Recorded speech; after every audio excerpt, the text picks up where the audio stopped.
lo primero de todo, cuando estamos hablando de Guinea, nos referimos a Guinea-Conakry. O sea, pero normalmente se llama Guinea, pero así para abreviar, agilizar, Guinea. Pues actualmente se encuentra en un gobierno de transición encabezado por una junta militar cuyo presidente de transición es Mamadi Doumbouya, que llegó al poder mediante un golpe de Estado en el año 2021, al calor de todos estos golpes de Estado que hemos estado viendo tanto en Mali, en Burkina Faso, luego posteriormente en Níger.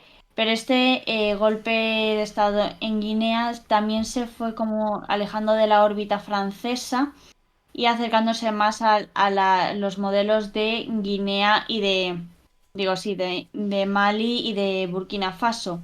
Tuvo también unas enormes tensiones con los gobiernos de alrededor, ya que se buscaba que firmasen o sea, se comprometiesen a un calendario de transición y actualmente el gobierno de transición ha dado un plazo de 39 meses para unas elecciones y la transición del poder a un gobierno civil. En este, y en este punto ha sido especialmente llamativo eso, que si bien se han alejado de la órbita francesa y han tenido un carácter crítico, no ha sido tan fuerte como en Mali o Burkina Faso, lo que ha hecho que quede un poco más desapercibido, pero actualmente se encuentra en esta situación de que es bajo un gobierno militar. Y en esto, como ya vamos a poder ver a continuación, no es una novedad en la historia de Guinea, ya que la principal cuestión que ocurrió ayer es que a primera hora de la mañana se empezaron a escuchar disparos en la capital Conakry y y sobre todo en la zona de gobiernos, embajadas, sedes administrativas y también en la zona en la que se encuentra una cárcel que fue asaltada y esta supuso la liberación, o sea que escaparon uno de los ex jefes de la Junta Militar del año 2008, Moussa Dadis Cámara, y otros tres altos gobernantes de aquella época. Y lo cual es llamativo porque es que este ex jefe llegó también por un golpe de Estado en el año 2008 y... No, en Guinea Ecuatorial no, Guinea Conakry. O sea, y con esto y con esto ocurrió que eso se dio una transición en la cual Camara quería presentarse, pero había una fuerte oposición por parte de la población. Y esto dio lugar a que se celebrase un mitin político en un estadio con un montón de opositores y el gobierno, bueno, las fuerzas gubernamentales entraron en ese mitin resultando en unos torno a 100 mujeres violadas. Y todos estos crímenes no se han empezado a juzgar hasta el año 2022, cuando Camara fue encarcelado y comenzó el juicio, o sea, casi 13 años después de que ocurriesen los hechos. Y en este punto Cámara, junto con otros tres, fueron puestos en libertad. Durante unas horas reinó bastante la confusión porque no se sabía muy bien qué estaba pasando, cuál era el propósito. Incluso llegó a hablar de un golpe de Estado, pero realmente no era así, o sea, era más bien eso, el asalto a la cárcel y la situación trascendió a más. Sin embargo, los ministros eh, del gobierno de transición, por así decirlo, juraron su lealtad a Don Bulla, reafirmaron su lealtad a Don Bulla. Y en esto, en cuestión de días, se cerraron las fronteras, hubo un control muy severo y finalmente Cámara fue localizado, vuelto a capturar y devuelto a la cárcel, junto con otros dos de los fugados. Uno todavía se encuentra en paradero desconocido no se han especificado las circunstancias en las que fue capturado, pero hasta el momento se ve que el juicio va a continuar en pie. Y es que esto ya nos habla de que el país, aunque está gobernado con puño de hierro por la Junta Militar, que hay una importante inestabilidad en el país, acompañada de eso de toda la situación regional que se vive actualmente. No sé si hay alguna pregunta. Vamos a ver, recordad que tenemos el chat activo y que lo leemos, así que... eh, eh, eh, em, hay bastante... un poco desconocimiento. Eh, Nosotros de vez en cuando os traemos bueno, actualidad, información de países que por lo general no se siguen mucho, por no decir que apenas se siguen en muchos medios de comunicación, porque ya sabéis que nosotros sí hacemos seguimiento de los distintos países y sí hacemos seguimiento de las distintas regiones. Entonces, lo que sí me parece que merece la pena preguntarte, Andrea, es si puedes dar un poco de contexto de lo que está siendo toda la región del África Occidental, porque estamos viviendo una serie de golpes, una serie de conflictos, una serie de procesos políticos en muchos países y no sé si podríamos hablar de algún patrón común, no sé si podríamos hablar de que es ya una tendencia regional que se den estos golpes y estas sucesiones de juntas. Sí, porque es que realmente ya llevamos varios años, esto ya empezado desde hace mucho. Llevaba ya bastante recorrido, sobre todo empezaron con Sudán y Argelia y posteriormente se empezaron a dar en Mali, luego en Burkina Faso, Guinea, Níger, después, no, Chad y luego Gabón. Eh, y toda esta cuestión es bastante llamativa que empiezan con cada uno ha puesto diferentes cuestiones, pero muchas se centran en la cuestión de la seguridad, en el auge del yihadismo en esta zona que es que empezó desde el norte de Mali y ya está llegando a las costas del Golfo de Guinea y que las juntas militares dan como excusa, legitiman su golpe de Estado en que el gobierno no está haciendo suficiente para parar la expansión del yihadismo y que para eso se ponen ellos en el poder, que se ha demostrado con el tiempo que no son capaces tampoco de contener el yihadismo. Mali ahora mismo tiene una situación muy compleja y delicada en el norte, ya que con la retirada de la operación Barhan ya hubo un aumento del yihadismo y la inseguridad por la falta de tropas y después la retirada de la MINUSMA que hizo tambalear los acuerdos de Argel, un frágil acuerdo de paz entre rebeldes tuareg yihadistas y el propio gobierno maliense y esto hizo que ahora mismo en el norte de Mali haya una guerra a tres bandas entre separatistas tuareg, grupos yihadistas y el propio gobierno ejército maliense que a medida que la MINUSMA se retira de las bases serán batallas en esas mismas bases por acaparar ese enclave y conseguir los recursos que la MINUSMA va dejando tras ellos, que ya ha llegado a un punto que la MINUSMA los está destruyendo por la posibilidad de que estos caigan en manos yihadistas. Pero es lo que ocurre, que la movilidad en el Sahel es muy amplia y esto hace que lo que era un problema en el norte de Mali ya esté pasando a los países del Golfo de Guinea, o sea, Ghana, Togo y Benín, y está ya siendo una fuente de tensión política y de desestabilización. Como decíamos, también en Burkina Faso se dio un golpe, en Níger también, y en el de Níger sí que hubo una mayor mano dura, ya que incluso la Comunidad Económica de Estados de la África Occidental, la CEDEAO, amenazó con una intervención en el país, con una invasión del territorio para restituir al depuesto Mohamed Bazoum, pero que al final no se realizó porque sobre todo Mali y Burkina Faso se alinearon con Níger en las que decían que hay un tratado, una organización de los estados de la... O sea, hay una organización entre Mali, Burkina Faso y Níger por la cual si uno de los países es atacado, los demás pueden acudir en su ayuda. Eso ya es una en una organización paralela se ve la fragmentación que está sufriendo la región y cómo los problemas, que son multicausales, no solo es el yihadismo, es problemas sociales de falta de alimentación, pobreza, un aumento de la población eh, casi exponencial, de falta de oportunidades, problemas sanitarios, la corrupción, inestabilidad política, los golpes de Estado, todo esto se va retroalimentando y acaban siendo cuestiones de yihadismo. O sea, una de las cosas que más se dice es que los jóvenes no se meten a un... O sea, bueno, algunos que así lo sabrá, pero una parte importante de los personas que se enrolan en los grupos yihadistas es por mera supervivencia, por estatus y por protección, porque básicamente si no, no tienen otra salida. O sea, allí tienen eso, como una cierta protección, un estatus y que no les va a pasar nada. Es eso, o metes a un grupo yihadista o metes al ejército.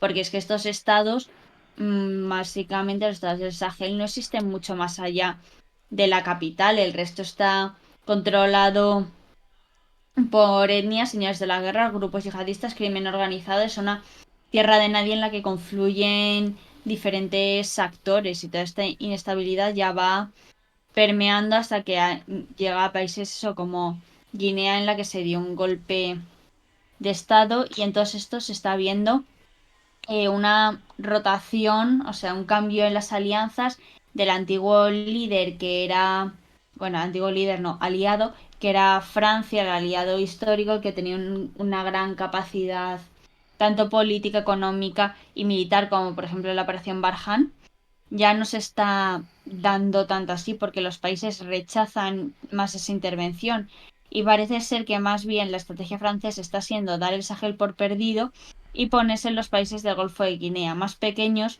más fáciles de controlar y sobre todo que tienen una actitud más proclive, o sea, a aceptar a Francia como un aliado. Estados Unidos también está centrándose bastante en esta zona, como que el Sahel este está dando por perdido y se están marchando porque en lo que se iba a la operación Barkhane francesa en Mali entró la Rusia Wagner porque la Junta Militar maliense declaró que esa salida de la operación Barkhane había sido unilateral, no se había consultado a los gobiernos y esto les legitimaba a buscar otros aliados.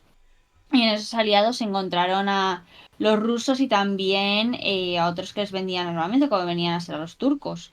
Pero en esta cuestión, o sea, sí que se sabe que ya hay presencia de mercenarios de Wagner en Mali, pero no se saben realmente muy bien sus actividades. O sea, las compañías de seguridad privada no se caracterizan por su transparencia, pero sí que se ha podido saber, sobre todo por la por, lo- por registros de vuelos y también porque algún combatiente de Wagner ya ha muerto ahí. No sé si hay alguna pregunta. Sí, sí, hay alguna que otra. Mira, para empezar, nos preguntaban, yo te paso dos y eliges, ordenas como veas, ¿vale? Nos han preguntado primero por la relación entre Mali, Burkina Faso y Níger con Guinea. Y nos preguntan también que qué está pasando en Senegal. Nos dicen que hace un par de semanas estábamos hablando de que podía haber pasado, podía estar pasando algo. Entiendo que se refieren a Ousmane Sonko y toda esta Ujú. historia.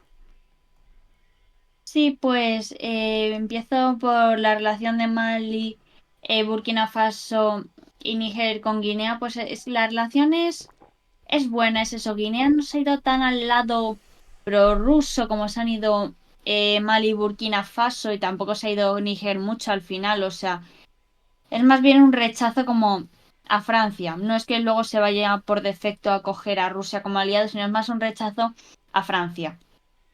Luego, sí que es eso, hay una buena relación porque son juntas militares, son un área geográfica más o menos cercana entendiéndose las características del Sahel, teniendo, eh, ¿cómo, cómo se dice? Áreas geográficas, problemas similares y además ahora mismo un mismo modelo político, que van hacia como un mismo proyecto político que es en teoría una transición. Ha habido mucha presión, sobre todo desde los países de Comunidad Económica de Estados del África Occidental, por lo cual a estas juntas militares les interesa mucho apoyarse entre ellas, porque una cosa muy llamativa que hemos podido ver en los golpes de Estado en África es que unos golpes eran, vamos a decir, más condenables que otros. Por ejemplo, el golpe de Estado en Chad, que ocurrió después de que Mahamat Idris Deby muriese en combate, porque al presidente le gustaba irse al campo de batalla y ponerse en primera línea por algún motivo. Murió por las heridas rápidamente. Su hijo, Mahamat Idris Deby Jr., dio un golpe de estado, se proclamó presidente de Chad, pero al mismo tiempo dijo a Francia que no preocuparse de nada, que no iban a tocar nada de los intereses franceses en Chad, que es que hasta Macron fue al entierro del padre, o sea. Y es que luego también teníamos el golpe de estado en Gabón, el cual se vio que como que no iba a haber grandes cambios en lo que se refería a las alianzas del país, como que esos dos como que pasaron a estar en una segunda línea mediática, sobre todo a que no fuesen tan condenables desde la escena internacional. Pero sin embargo, eso, Guinea, Mali y Níger, que han tenido por así decirlo, una actitud más crítica, así que se les ha condenado y ha habido una mayor presión internacional. Por ejemplo, una cosa que me llamaba mucho la atención es que cuando pasó el golpe de Estado en Níger, y se estaba eso con las negociaciones para evitar la intervención de la CDA, o estaban las negociaciones entre Níger, la CDA y tal, enviaron al presidente de transición de Chad a mediar. Digo, a ver, estáis enviando a un militar golpista a negociar con otro militar golpista a que disuelva su golpe militar y restituya al antiguo presidente. También en los comunicados oficiales estadounidenses, de la Unión Europea y de Naciones Unidas, como que había por así decirlo, mucho cuidado en no mencionar a Chad como un golpe de Estado. Así que se podían ver mucho los intereses geopolíticos y lo que Malik denunció muchas veces, una doble vara de medir en los golpes de Estado, en lo referente a qué acciones tomase una junta militar, qué acciones tomase otra. Y en ese punto se encontraba eso, que había unos golpes más condenables que otros, todo dependiendo de los intereses geopolíticos externos. Nos preguntan también si cómo está avanzando recientemente en estos países la lucha contra el yihadismo. Si ha habido alguna mejora sustancial. No, más bien todo lo contrario. Ahora mismo en Níger el aumento del yihadismo ha sido considerable, sobre todo porque ahora Níger ha solicitado la salida de las tropas francesas del país y se han ido a Argelia y a Chad. Y en este, y en este punto, claro, como han perdido presencia militar, tanto del gobierno como francesa, los ataques yihadistas han aumentado porque ahora tienen más manga ancha para ir por distintas zonas. Luego en Mali eso, la situación se ha reproducido muchísimo por la guerra que hay en el norte de Mali y en Burkina Faso, que ya en el año 2022 fue el segundo país del mundo que más ataques terroristas sufrió, de acuerdo con el Global Terror Index, se llama.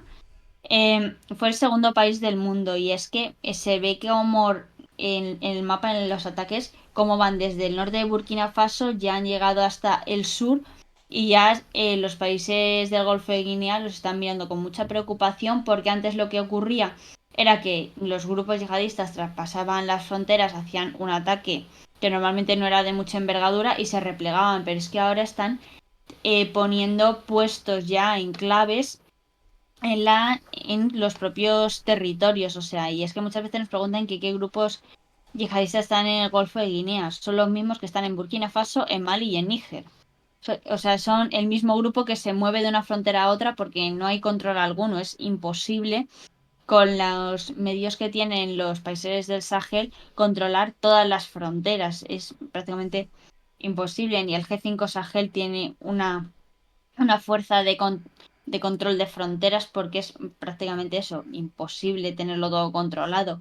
Y es que además es que es eso, son muy porosas y por las fronteras del Sahel pasa absolutamente de todo. Pasan desde los ganaderos con sus vacas hasta el crimen organizado con la cocaína rumbo a Europa. Vale, preguntan por la presencia de armas francesas en la región, preguntan por los liderazgos dentro de los grupos yihadistas de los que estamos hablando, preguntan si efectivamente aquellas amenazas de la ECOWAS quedaron al final en nada. Ujú. O sea, de las armas francesas no sé mucho porque yo de armamento no tengo mucha idea, pero sobre todo es eso, mucha del armamento que utilizaba Francia en sus operaciones se lo ha ido llevando, no solo por tal, sino para que no cayese en manos de grupos yihadistas, aunque sin embargo las armas en el Sahel siguen fluyendo a un ritmo cada vez más grande. Sobre todo dice Nigeria, el presidente de Nigeria denunció que desde el inicio de la guerra Rusia-Ucrania el flujo de armas ilegales hacia África había aumentado bastante. O sea, luego que si los grupos yihadistas siguen algún líder espiritual, no tanto líder espiritual, o sea, sí que tienen cada uno su líder, o sea, de, no, su líder, sobre todo, pero estos van cambiando con bastante regularidad porque sobre todo Francia no les daba cuartel y a veces es muy complicado saber si están vivos o muertos porque no tienen mucho como, por así decirlo, presencia de cara al exterior. Y luego otros, o sea, de los grupos yihadistas de Sahel, unos han jurado lealtad al Estado Islámico, otros a Al Qaeda, y eso ha sido una dinámica que ha influido mucho dentro de los grupos yihadistas, porque estos ya estaban muchísimo antes del auge del Estado Islámico en Siria e Irak, pero cuando llegó, este llegó y se expandió, muchos grupos que ya estaban en el Sahel empezaron a jurar lealtad al Estado Islámico en Siria e Irak, otros Al Qaeda, y actualmente se dan coaliciones de grupos que juran lealtad a Al Qaeda, otros que juran lealtad al Estado Islámico, y hay combates entre ellos por el control del territorio y el control de los recursos. ¿Cuál era la otra pregunta que no me acuerdo? Teníamos... creo que respondió las tres, me parece. Ah, Senegal. Ah, sí, cierto, Senegal se nos había pasado. Sí, sí, sí. Sí, pues Senegal ahora mismo se encuentra en una situación bastante delicada porque ahora mismo no existe, por así decirlo, ningún candidato fuerte de los que por así decirlo, se dibujaban actualmente, que eran el actual presidente Macky Sall, pero ya ha anunciado que no se presentará, todavía no se sabe quién va a ser su sustituto, y luego está el principal candidato de la oposición, que era Ousmane Sonko, el cual se encuentra ahora en la cárcel. Dicen que la unidad de cuidados intensivos por una huelga de hambre que ha reiniciado después de que la dejase en septiembre y ahora ha vuelto. Se desconoce su estado de salud, pero este fue encarcelado porque se le juzgó por lo que se llamaba, porque se le denunció por corrupción de menores y se le condenó, pero Osman Sonko y la oposición denuncian que esto es un boicot para que este no pueda presentarse. Y ahora mismo se encuentra por así decirlo, en un impasse político senegal en que la tensión social sigue aumentando, porque aunque ha habido un juez que ha, que ha dicho que Osman Sonko sí puede presentarse a las elecciones ya que había una orden prohibiéndolo, el Ministerio de Interior ha dicho que no es posible reincorporarlo en las listas electorales. Y todo esto ocurre en un escenario de ya mucha crispación social, porque no es el primer juicio al que se enfrenta Osman Sonko, y en el primero de ellos hubo protestas en las que hubo bastantes muertos realmente. O sea, Osman Sonko tira mucho y se le conoce como el candidato de la juventud en un país en el que cuya media de edad son los 18 años. O sea, para que veáis, o sea, hay muchísima gente muy joven y que salen a protestar de forma bastante masiva, y la policía responde con bastante violencia. En este punto se encuentra que no tenemos ni principal candidato de la oposición ni principal partido, por así decirlo, del establecimiento político actual. Así que Senegal se encuentra ante la nada, aunque como comentó Pepe Naranjo en la entrevista que le hicimos, esto puede abrir la puerta a figuras políticas muy interesantes, de las que ya podremos hablar más detenidamente, pero que esto puede ser bastante llamativo en un país que muchas veces se presumía de su estabilidad y que ahora mismo se tambalea, y en las próximas elecciones de febrero, si Sonko no se presenta, no se sabe muy bien qué puede ocurrir. Vale. A ver qué más tenemos. Recordad ahora que estamos cerrando el bloque. Dejad vuestras preguntas ahora antes de que terminemos. ¿Qué se sabe de la presencia de las SF ucranianas para combatir la presencia rusa en la región? No sé si sabemos algo al respecto. Yo no. Sobre las ucranianas. A ver, lo que se sabe es en Sudán más que nada.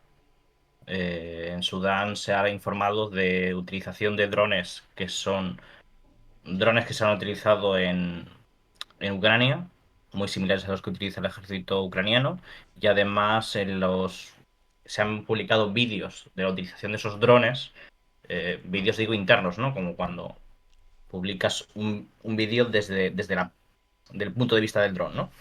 Y se ve que que se han utilizado, ¿no?, para atacar a a las fuerzas de apoyo rápido en Sudán.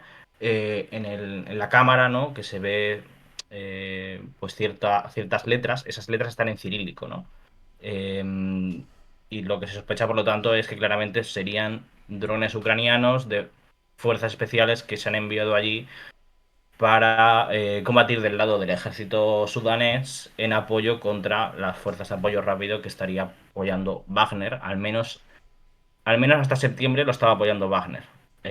Más o menos hasta la muerte de Prigozhin. Ujú. El papel que ha tomado después Rusia como Estado en la guerra, porque además Rusia tiene intereses en ambas partes del conflicto y no quiere tampoco llevarse mal con la otra parte. No queda claro exactamente de qué lado ha caído, pero Ujú. está eso ahí, de fondo. El conflicto de Sudán no se encuentra estancado. El conflicto de Sudán ahora mismo lo está ganando las fuerzas de apoyo rápido, claramente. Ujú. Desde un momento de estancamiento que podemos hablar en agosto, después de los avances rápidos que tuvo las fuerzas de apoyo rápido, en el cual pues se dio el asedio eh, a los cuarteles militares del ejército sudanés. En un momento dado, a finales de agosto, se rompe esa situación porque el líder del ejército sudanés consigue escapar en una operación nocturna en helicóptero y eso le permite empezar una gira internacional. Y, por ejemplo, y esto demuestra más aún que parece ser que hubo ese apoyo de Ucrania, él tiene una reunión en Irlanda en septiembre con Zelensky, una reunión que no estaba prevista, una reunión que es muy rara y en la que además están presentes los ministros de defensa de ambos países y que indican claramente que hay algún tipo de cooperación entre Ucrania y el ejército de Sudán. Entonces, em, la situación después ha seguido evolucionando y lo que se ve claramente es que se están imponiendo las fuerzas de apoyo rápido porque tienen mayor apoyo externo, parece, por parte de Emiratos Árabes Unidos. Y ahí sí que podría hablarse quizá de que hay una cooperación entre varias fuerzas, Emiratos Árabes Unidos, podría estar Rusia, República Centroafricana, que tiene presencia Wagner allí, el señor de la guerra Khalifa Haftar en Libia, y estarían utilizando como base de operaciones en parte Chad. Y sobre todo ha habido muchos avances en Darfur. En Darfur, que es una de las zonas más importantes, básicamente se habría hecho con 4 de las 5 ciudades más importantes hasta ahora, las fuerzas de apoyo rápido.